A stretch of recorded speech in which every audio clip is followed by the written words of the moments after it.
Wow! High বন্ধুরা, কেমন আছো সবাই? চলে আসলাম বৈজ্ঞানিক নতুন একটা ভিডিও নিয়ে। আজকের ভিডিওতে আমরা তৈরি করব মিথেন গ্যাস। তো তোমরা জানো এই মিথেন গ্যাসের সাহায্যে আগুন জ্বালানো যায় এবং আমরা এই মিথেন গ্যাসের সাহায্যে আগুন জ্বালিয়েও দেখাবো। তো আমরা যেহেতু আউটগ্রাউন্ডে চলে আসছি, এই মিথেন গ্যাস তৈরির জন্য আমাদের প্রয়োজন হবে কিছু গোবর। মিথেন গ্যাস তৈরির প্রধান উপাদান হচ্ছে গোবর। তো আমরা দেখতে পাচ্ছি তোমাদের সামনে আমি গোবর নিয়ে চলে আসলাম কিছু, এগুলো হচ্ছে শুকনা গোবর। এই গোবরের সাথে আমরা পানিকে মিশিয়ে তৈরি করবো মিথেন গ্যাস। প্রথমে আমরা এই গোবরগুলোকে সুন্দর করে গুঁড়ো করে নেব এবং এটাকে পানির সাথে মিশিয়ে দিব।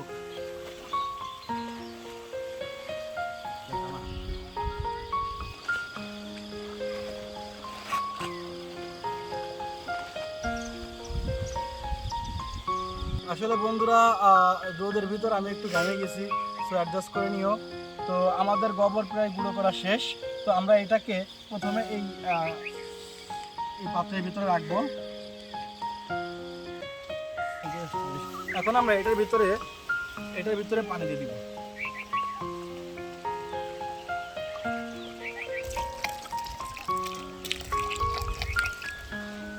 এখন আমরা এটাকে আস্তে করে সুন্দর করে মিশাই দিব।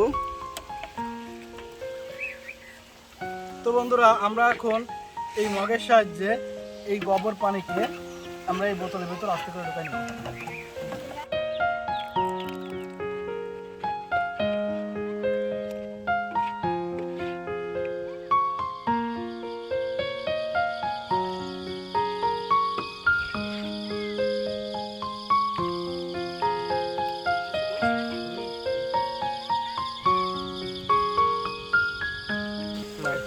তো বন্ধুরা দেখতে পাচ্ছ, ভরে নিলাম।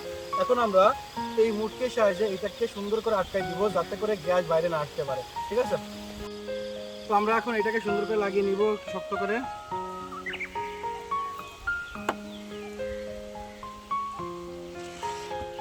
দেখতে পাচ্ছ আমাদের লাগানো শেষ। এখন আমাদের কাছে আছে একটি স্যালাইনের নল। এটার সাহায্যে আমরা এটার ভিতরে ঢুকাই দিব।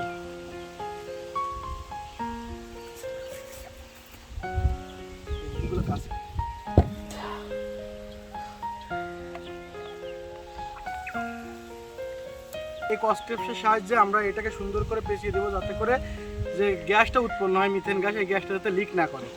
তো চলো সুন্দর করে আটকাই দিই।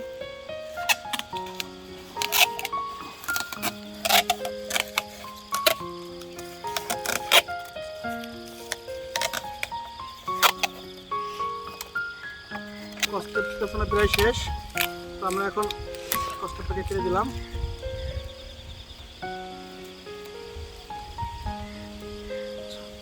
এখন এটার ভিতরে গ্যাস বেরোনোর কোনো সম্ভাবনা নেই। তো আমার কাছে যে স্যালাইনের পাইপটা আছে, এই স্যালাইনের পাইপটাকে আমি একদম জিরো লেভেল করে দিব, যাতে এটার ভিতর দিয়ে বিন্দু মাত্র গ্যাস বেরোতে না পারে। আমাদের কাজ অলমোস্ট শেষ। এখন আমরা এটাকে 24 ঘন্টার জন্য রেখে দেবো, যাতে এটার ভিতরে রাসায়নিক বিক্রিয়া করে এটার ভিতরে মিথেন গ্যাস উৎপন্ন হয় এবং 24 ঘন্টা পর আমরা এটাকে অ্যাপ্লাই করে দেখবো যে আসলে মিথেন গ্যাসের সাহায্যে আগুন জ্বালানো যায় কিনা।